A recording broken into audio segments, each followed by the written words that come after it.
My name's Eli Delaney, and I have the honor of meeting some pretty cool people. These are the entrepreneurs, the artists, the creatives, the game changers that are making a positive impact in the people that they meet. And I'm a firm believer that the people that you meet can get you anywhere you want to go. And this show is my way of sharing them with you. It's my way of also helping you meet cool people. All right, welcome back, guys, to another episode of the show. Eli Delaney here, and today's guest is known for her high energy, passionate, heart-centered enthusiasm to the approach of sales. Something we all need to know a lot more about, and not that swarmy, annoying sales stuff. So that's why I wanted to bring Connie Whitman. She has been the CEO of the Change the Sales Game for over 20 years. She's been in business for a long time. She knows her stuff, and I am honored to call her a friend.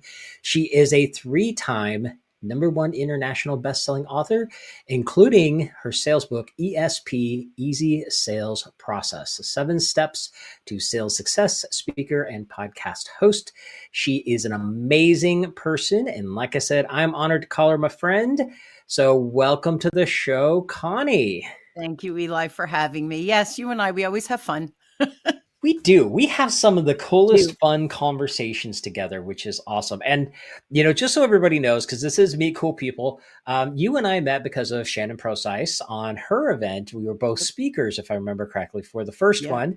And then we got to know each other. We've had some really good conversations, got to be friends. And I was recently honored to be a guest on your show. And now it was time to come back, return the favor, have you come hang out with us and share some of your goodness with everybody else I know. You know, I love talking sales. So yes, awesome. So let's start at the beginning. How did you get started in this journey of being in the sales world? So it's such a funny story. And whenever I tell it, I do giggle because I didn't know. It's not like I woke up after graduating from college and saying, hey, I want to get into sales. I didn't even think I was going to be good at it. So after college, I got a job at a credit company. My undergraduate degree was finance. I was going to school at night for my MBA in finance. So it made sense. I worked for a credit company. And back then, Eli, I'm dating myself. Back in the 80s, you could lease a car, but nobody even knew what that was because everybody bought cars. So I was responsible for the lease department at the credit company. All these deals kept coming in that were retail purchases. And I would call the dealer up and the salesman and say, hey, dude, like you're really doing a disservice to this business owner because leases in the 80s, you can't do this anymore. But back then, the business owner could write off the full car payment. So it was so much more advantageous from a tax perspective for the business. So I called them, and this was the funniest thing, Eli. So the salesman said, yeah, we don't know how to do the calculation. We didn't have computers, so we actually had to use a calculator. And so I taught them how to do the calculations. Well, fast forward, within about a month of me reaching out to these salesmen and saying, hey, here's the calculation. Here's what I'd call the client and say XYZ. So I taught them how to talk from a benefit perspective. We grew the lease department from 0 deals. We were getting at least 100 a week, a few hundred a month. And so I was there about 6 months, 7 months, and a sales position came up. So all of a sudden, all these sales guys are calling me saying, you're going to apply. And Eli, this was my reaction. Why would I apply? I don't know anything about sales. And they were like, are you kidding us? Do you know how much money we've made because of you? How many referrals we've gotten from these business people who are bringing their friends? The dealership is thrilled. So like they all had me on speed dial because if they had a situation, they'd say, what should we say to the client? So here's the thing. I had no idea I was good in sales. I went to my boss and said, hey, I think I'm good at sales. Can I throw my hat in the ring? And he said, no, because I was a girl, that the company corporate wouldn't promote me because I was a female. Now, here's the last part of the story. So Don Hill was his name. He's probably dead now because he was old then. But he pulled me aside and he said, I don't want you to feel bad because corporate won't allow it. You've outgrown this company already. Start looking for another job. And so I did. And then I went and I got my licenses because I love numbers. And I thought, hey, the sales thing, how about if I help people who need to get on budgets and worry about, the future retirement and all that stuff. And so I went and got my Series 7 license, all my insurances. And then that was my transition over to the financial world. True story. Nice. That is hilarious. And it's so funny when we think about how the world was and how it's changed so much since back then. Yeah. Because reality is, nowadays, honestly, women are some of the best salesmen, and they probably were back then. They just weren't given the opportunity. So, Yeah, that's right. we changed that. So, when it comes to sales, we all come with that, and we know you and I work with a lot of entrepreneurs. So they come from that standpoint of, I don't want to be salesy, I don't want to be pushy. We have that stereotypical car salesman mentality of behind sales. Yep, that's right. Why, what is it that we can do to change that? Because your approach to sales is very different than what has happened in the past. And I know for me personally, that's why I resonate with you, is because you think about it differently and you approach it differently, to where sales is not a sleazy thing. It never should be. And so let's talk about that for a little bit. So it's interesting because when I started my business, so I was always successful in sales, super successful. I also have a competitive edge at Eli, which I know you know, right? So I have to be number one. So I always worked hard, because if you made 3 calls, I made 5 calls, right? Because I knew that was the only way I could leverage myself to be number one, ranked number one. But here's the other thing I found after 5 years, especially in financial sales. And I was a kid, remember, I didn't have a network. I didn't know anybody, right? We were all just starting out. And I remember within 5 years, I was living off of referrals, because, and let me take a step back. At first, I was working for an insurance company, and the training was, you go in and you go hard. So you ask for the business, make them say no 3 times. That never felt comfortable for me. The other thing I was taught is, before you leave, have them literally back then pull out their address book and give you 3 friends and family's names and phone numbers. And I never asked at that first meeting, because to me that was so inappropriate and rude, borderline rude, because they didn't know me. Why would they refer me to family and friends? I felt I had to earn that, right? So I'm all about respect. Well, within 5 years, I was living off of referrals by doing it my way. So no pun intended, Frank Sinatra, right? The song, I did it my way. Anyway, so then again, fast forward, when I started my business after 20 years in sales, doing, sales in the trenches, I started teaching people sales. And I sat down, Eli, and I thought, well, why am I successful? Can I teach it and duplicate it? Because that was the most important thing, right? To now earn income as a business owner. And I sat down and I realized I had 7 steps that you have to go through. It's organized, it's logical, and it feels good for you, the person hopefully making the sale, but it feels good for the person on the receiving end, whether they're an existing client or a potential client. It's a comfortable sales conversation because of my 7 steps. And that's that. And then I was off to the races, and that was 22 years ago. That is awesome. So since you already brought it up, let's just go ahead and talk about it. Can you kind of quickly run through Sure. what are your 7 steps? Before you start with that, I want to bring up something I thought was really important with that a lot of times we get pushed into sales tactics and strategies that don't feel comfortable for us. And most of the time they don't feel comfortable for the client either. And you talked about like the pull out your address book. And this goes back to the day when we actually had address books instead of just, pull out your phone now. Right. And referring 3 friends. Well, there's absolutely nothing wrong with referring 3 friends, but you don't do that at the beginning of the relationship, because you said something very, very critical there. You hadn't earned the right yet. And I think I wanted to bring that to attention, because that is a key point. We have to earn the right to ask for things in return. What are those kind of things? Asking for referrals, asking for testimonials, things like that. It's a personal pet peeve of mine when people are asking for me to write a testimonial form when I've never worked with them, things like that. And so I wanted to bring that out, because these are really important things that a lot of times people just kind of gloss over. And it's not something to gloss over. It's something that's very, very important. So with that said, let's go ahead and just do kind of an overview of your 7 steps.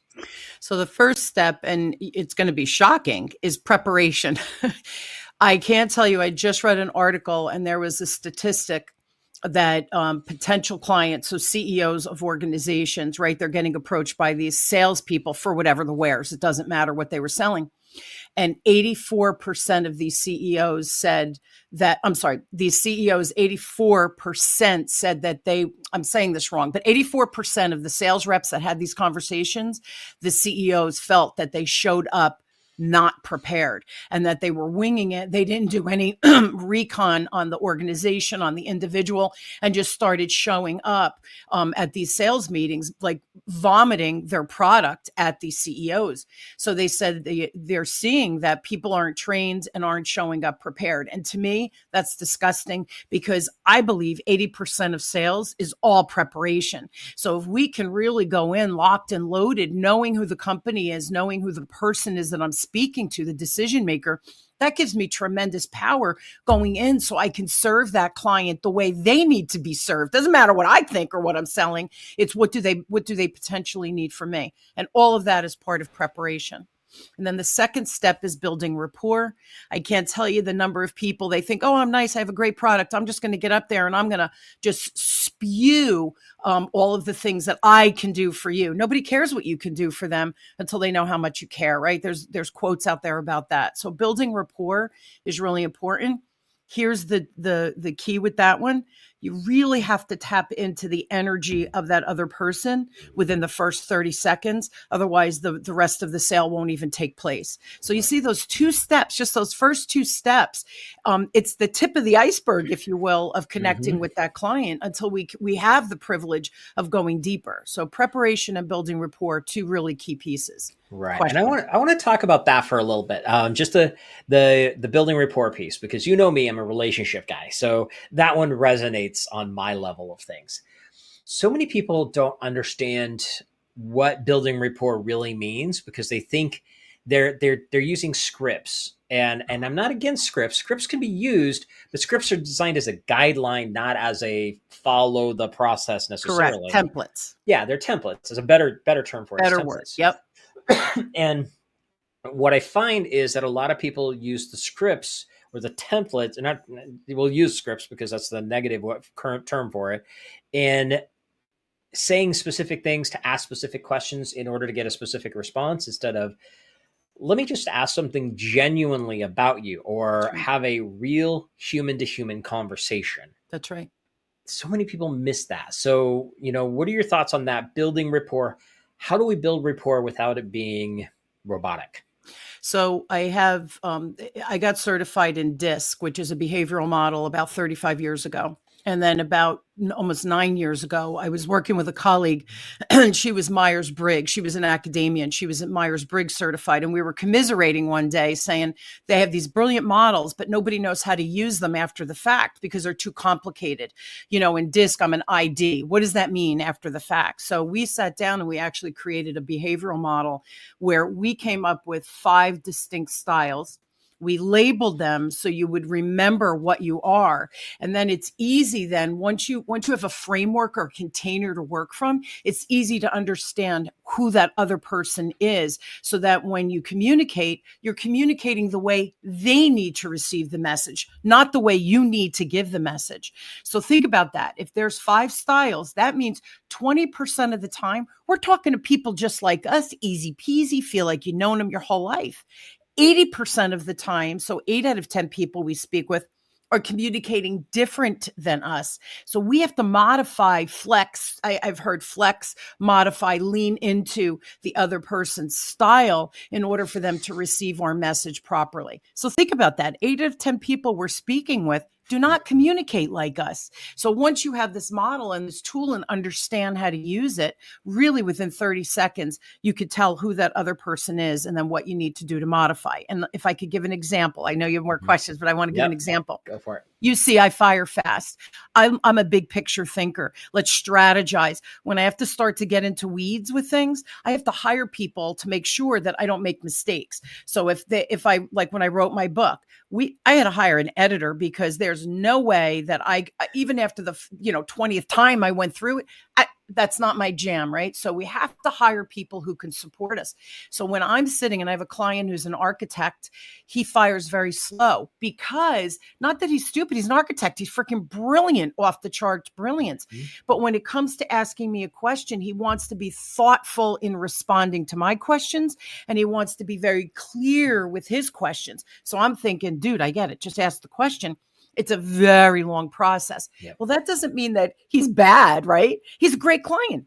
I need to slow myself down. I need to give him details. I need to give him examples. That's my job, so he receives my message properly. Did that make sense? It did, definitely. And I love that, because reality is that it's always a negotiation. And a lot of times people don't understand that. It's all a negotiation. It's all a compromise of, I can't talk the way I think and the way I want to talk all the time, because not everybody understands that. That's right. Same with the people we're talking on the other side. So it's like, okay, we need to learn to work together in that. And when two people both can kind of play, let me move a little bit this way, you move a little bit this way, all of a sudden you have a great communication in the middle. That's rapport. That's what we're talking about right here. That's exactly right. That's why I think this is brilliant. I love the way you're doing it. So let's go ahead and go on. Oh, go ahead. One more thing too. Yeah. This is where we start to build that know, like, trust factor, so that we can get referrals on the back end. Again, we have to earn that. This is the first step to earning that. And then showing up prepared, the person's like, wow, you've got your act together. Again, it helps with that building rapport piece. Okay. Yes. Step Love 3. it. Awesome. Let's do step 3. Step 3 is questioning. Obviously, part of preparation. I have 8 questions. It's on an agenda. I've used it for 20 years. I'm meeting with Eli. I go into my Word document. I put Eli's name, the date of the meeting. I shoot it to you so you know what we're going to talk about. I print it for me. I'm a handwriter. And then as we're having our conversation, I don't say, oh, no, Eli, you're answering question number 3 on my agenda. We can't do that. I'll let you go. And I just fill in I write my answers to the questions in the appropriate spot, so that when I get to my proposal, I have all of my information organized so that I could quickly turn around and do my presentation. Attached to that is step 4, which is active listening.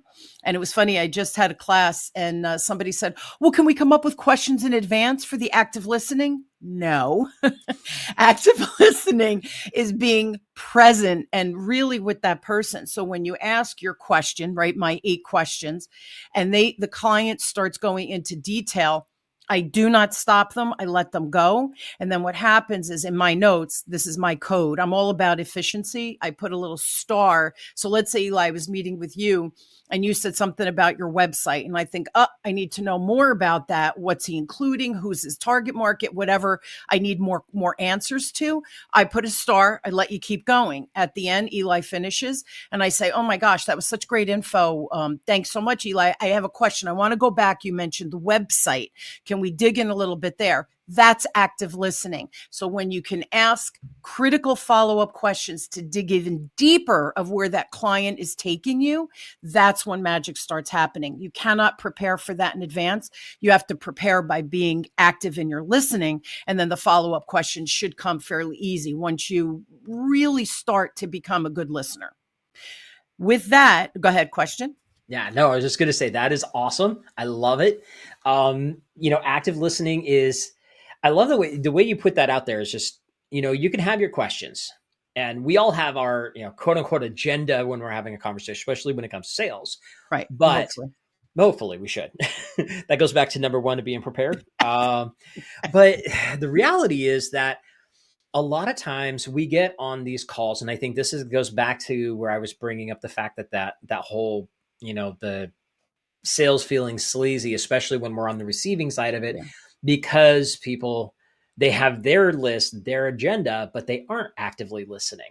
And, I literally just wrote something about this last week about, just having a good conversation. Just talk to people. Just have a conversation. You're not focused on the sale. You're not focused on what the end goal is necessarily. The end goal, honestly, is to be of service, to be there for them. 100%. And sometimes that conversation is listening to them complain about whatever's going on in their life.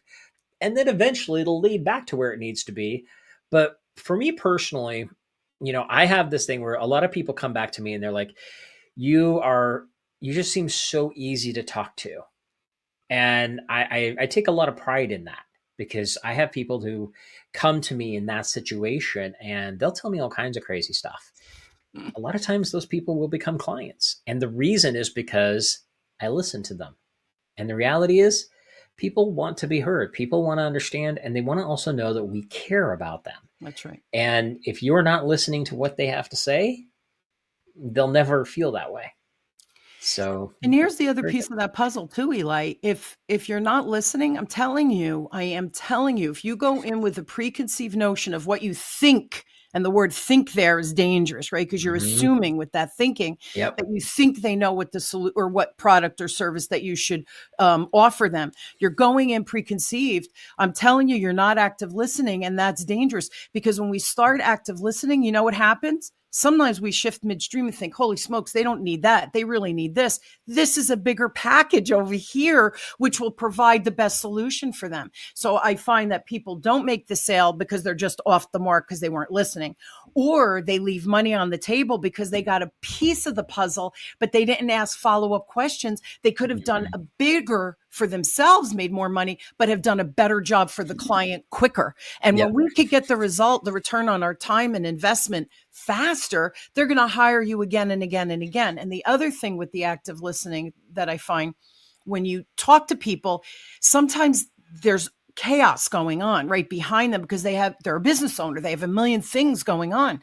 I will say to them, you have 4 critical things that need work on. We cannot do all 4 at once. So let's start with this first piece. This is the most critical piece that's holding you back, whatever's going on. Those other 3, we're going to be in each other's orbit now. We can figure when to add them in. So now you've become a planning partner over time with them, that you get rid of all of the competition because you understand what they're trying to achieve. So we leave money on the table all the time, and it comes down to the active listening, in my opinion. Yeah, I love that. And it's one of the things I'm glad that you brought that up, because that's one of the things a lot of times I'll do with clients. I've actually gone to clients, and when we have the conversation, because of listening to them, I'll turn around and be like, you know what? Ultimately, this is where I want you to be. And this is where I think we'll serve you the best, but not yet. From where you are right now, I think let's start over here. It's a much smaller taste, something to get you going. We're going to get you some results, and then we're going to lead you over there. And the lovely thing about that is then they're like, oh, he's trying to sell me something that's a better fit as opposed to the most expensive thing. Now, yes, I'm in business. Of course, I want them to buy the more expensive thing. There's no question about that. They know that, but it's not going to serve them the best. And when you can have your prospects and your clients understand that you come from that place of, I'm here to serve you the best, knowing that the rest will come, it becomes a much, much easier game. Like the whole concept of having a sales conversation is fun and rewarding, because you're not coming from the sale. You're coming from, how can I help them? And the sale is the result. That is the feedback side of it. Well, business is personal. People say no to you. It's not a good match. That's not personal. Business, whatever. Okay. But business is personal. And if you don't make it such, people are never going to trust you. And why would I do business with someone I don't trust? That's dangerous. So, and listening is being prepared. I mean, all of it is so important, but you see, right? I have to be prepared to be listening to that person as well. So the preparation really kind of is the vein for everything. You want me to go on? Because I know we have limited time. Yep. Let's go ahead and go on to the next one. So step 5 is where you do your presentation. And I tease, because I say, if you do a really good job in steps 1 through 4, right, which is really the meat of connecting, building that trust, asking the questions, getting the content of what's needed or what the situation is for the client or potential client. When you get to step 5, you present. It's like a light from the heavens coming down, going like, ta-da! It becomes crystal clear what that client needs, again, right here, right now. But then what do they need in the trajectory going forward? And sometimes it's not always that they need me 3 months or 6 months, but it's a peer of mine or a partner of mine that I could bring in to help them navigate. Because remember, they now trust me. I bring in trusted people in my orbit so that they can then do what they need to do. So that would be step number 5. And then one other thing I want to say in step number 5, a little tip here. When you present, you want to use the language the client or the potential client gave you. So example would be me being financial, growing up in the financial world. Somebody saying to me, Connie, I am terrified about retiring, paying for college, paying off my mortgage. How am I ever? I'm going to be working till I'm 100. They use the word terrified. Now, whether I understand what they meant or not, when I present, I would say something like, I know you're terrified about this whole concept of getting rid of debt before retiring. I'm going to put your mind at ease. We're going to take the terror out of the equation. So you see how I use their language? Subconsciously, they're saying, oh, she gets me. She understands me. Whether I understand what they meant with terrified or not, they know what they meant with that. So if there's a hot word that they use or use with frequency, you really do want to include that in the presentation. So if I came back and said, Eli, I know you're a little nervous. You didn't say a little nervous. You said terrified. Big difference. So you see interpretation, try to use their language, because then they feel seen, heard, right, and understood. Yeah. And I love that that's there's a lot of psychological stuff because you know 100%. me, I study a lot of psychology stuff, but there's a lot in that. And by using their language, it's no different than some people use the term feel because they feel things. Some people hear things, some people see things differently. Yeah. So we use different language and we can call this NLP because it basically is, but we're basically talking their language, which goes back to that active listening thing. But you brought up something just a second ago. I want to touch on this before we move on. You brought up the fact that there's times where you're going to refer them to somebody else first.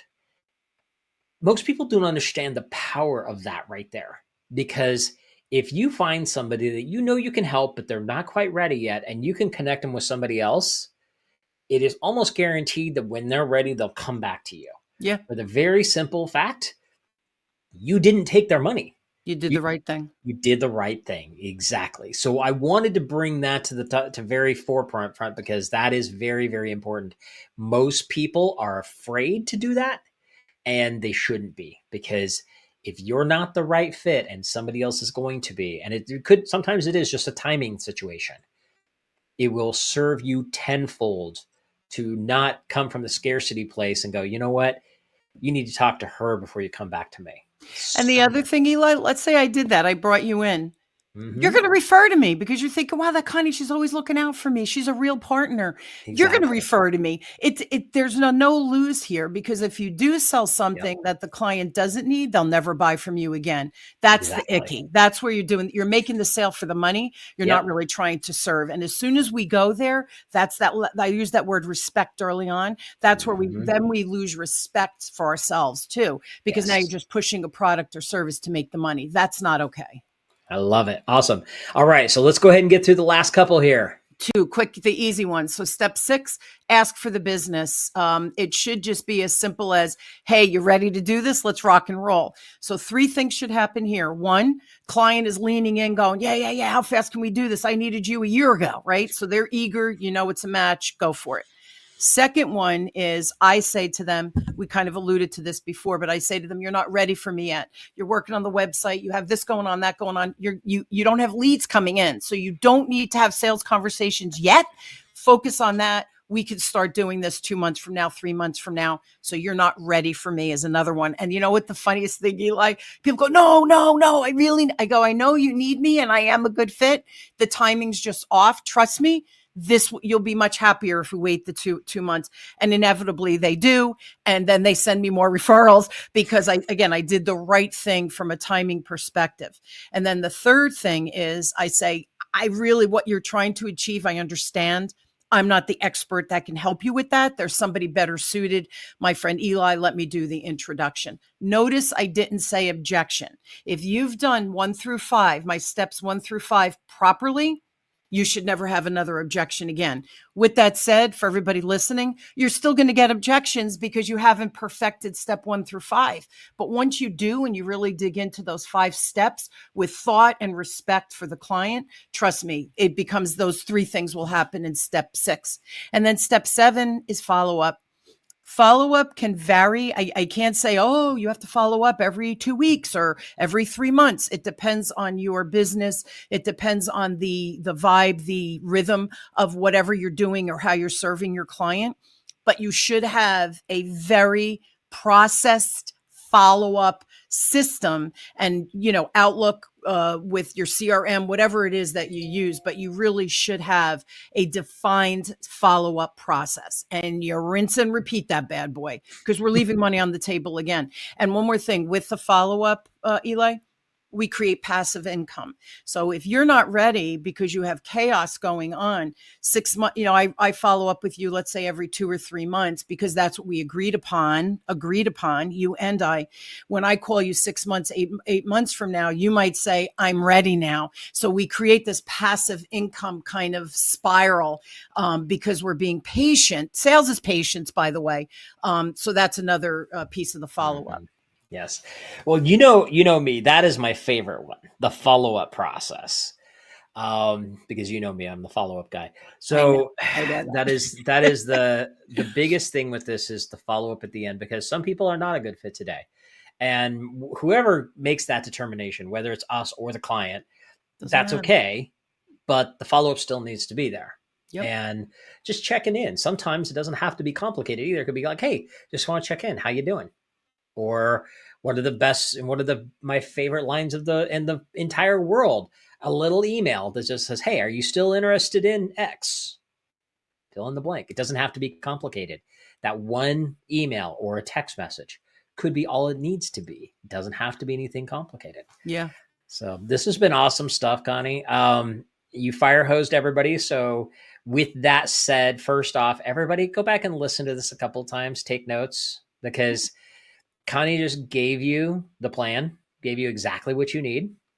This has been, I knew it was going to be awesome stuff. I really did. I knew you were going to teach a bunch of stuff, which is just one thing I always love. I want to make sure that people always have an action step in mind. So with that said, is there anything that you think, like, if somebody could go out and do one thing today, what would that be? If you don't have a follow-up system, set it up and really think about, be deliberate about it, about what would be respectful and appropriate for the client or potential clients. So create that. And sometimes it's 2 different systems. One's for my client. I reach out quarterly. And then the other one is for, depending on who that potential client is or center of influence is, make sure you're respectful in whatever that is. And the other thing, think about how you're communicating. What are your superpowers and what are your deficits? Because when you're talking to someone who communicates 180 degrees different than you want to make sure you tap into that. Do you want me to share my communications? It's a gift. I mean, they don't have to pay for that if that's okay. Yeah. Actually, hold on just a second. We'll do that in just a second. Sure. So, because as we're wrapping up here, I got 2 things. The last one, we'll go how people can actually get a hold of you, which we'll talk about that. But before we do that, because you shared a whole bunch of really cool stuff, and this is the Meet Cool People show. I always ask every guest this. What is your definition of meeting cool people? A couple of things, being able to have fun, being able to just be me, and creating a dynamic relationship with that person, whether I support them, they support me, or we do business together. That to me is meeting cool people, because you're meeting your people that you can make magic in the world together. I love it. Awesome. Very cool. Okay. So the last question, which is where you were leading to, how can people find more amazing Connie? If you go to my website, Changing the Sales Game, it's just Changing the Sales, SALES game.com. Right on that page is the communication style assessment. Again, it's a gift. You can take it. If you don't want to stay on my email list, you can opt out. I don't feel bad. But take that. I think you'll get 2 reports. One will show your superpowers. Lean into that. You should know what your strengths are and how your message is landing. Flip side, you have a lowest score. You'll get a report on that. That is the more important one. Who is different than you, and what do you need to do to be able to have your message land for them? That to me is where the magic starts happening. And Eli, if they have a quick question, I do answer my own emails. It's Connie@changingthesalesgame.com. Awesome. Love it. I know people are going to be wanting to reach out to you. And I think, for everybody listening in, go download that. You're going to learn a lot. And if if you've been in business for a while, there's a billion and one different types of assessments and tests and personality profiles and all that kind of stuff. Every one of them gives you a little bit of an intake of what you are and what That's other right. people are. This is coming from a different personality style to communicate better. And Yep. if you follow me for any time at all, communication is the key. That's really important. So go follow Connie. So Connie, thank you so much for Thank coming, you, Eli. hanging out, and sharing such amazing stuff. I knew you were going to bring your A game today. So awesome. Thank you. So with that, get out there, have an amazing day, everybody. As always, if there's anything I can do to help you out, reach out and let me know. And that wraps up another Meet Cool People show. Now, if you like what you heard, be sure to give us a like, subscribe, or review so I can help introduce these amazing cool people to even more amazing cool people. And just remember, meeting cool people is just the beginning. You need to have a system in place to follow up with the amazing people that you meet. This is exactly what we do for our clients. If you'd like to see if my team and I can help you, go to followuprockstar.com and check out the case study video to see exactly how we're helping our clients turn casual connections into cash clients for life. Again, go to followuprockstar.com and we'll see how we can work together to turn you into a follow-up rockstar.